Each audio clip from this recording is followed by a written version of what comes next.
first thing the woman did after her rebirth was to publicly reveal the engagement gifts brought by her half-sister's fiancé. To everyone's shock, the boxes were filled with stones that the fiancé had used just to save face. Seeing this, the stepmother was furious. The half-sister quickly explained that among the gifts there was also a bicycle. Suddenly, someone tried to take the bicycle away, and after investigation, they learned that the fiancé had actually rented it for $5. The neighbors, upon seeing this, began mocking the stepmother. They couldn't believe she had chosen such a poor fiancé for her daughter. It turned out that the half-sister, like the woman, had also been reborn. In their previous life, the mother and daughter had drugged the woman and forced her to marry a poor man. But that man eventually became the richest man, and the woman continued to live the life of the richest man's wife.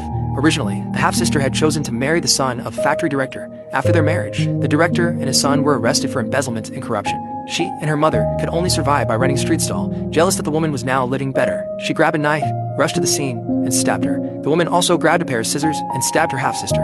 In the end, both collapsed to the ground. When a woman opened her eyes again, she realized she had returned to the very day her stepmother and half-sister had drugged her. At that moment, a drunken man approached, saying that her stepmother had already agreed to marry her off to him. Taking advantage of his drunken state, the woman kicked the man. Just as she was about to continue attacking him, her half-sister suddenly jumped through a broken window to stop her. She urged the woman to hurry and leave, saying she herself would marry the man and become the future wife of the richest man. Hearing this, the woman immediately understood that her half-sister had also been reborn. But what the half-sister didn't know was that in their past life, the man had only become the richest thanks to the woman's efforts. After their marriage, the man had fallen into gambling and infidelity, and it was the woman who had fought alone to keep the business afloat. At that moment, voices were heard outside announcing that the stepmother had brought people to catch them in the act. The woman smiled slyly, thinking, if the stepmother sees that it's her own daughter cheating, how will she react? When the stepmother turned and saw it was her daughter, she was stunned and loudly asked what a woman was. At that moment, the woman stepped forward, nonchalantly cracking sunflower seeds. She said that the half-sister was already engaged to the factory director's son, and if this affair got out, their father would lose face with the factory leadership,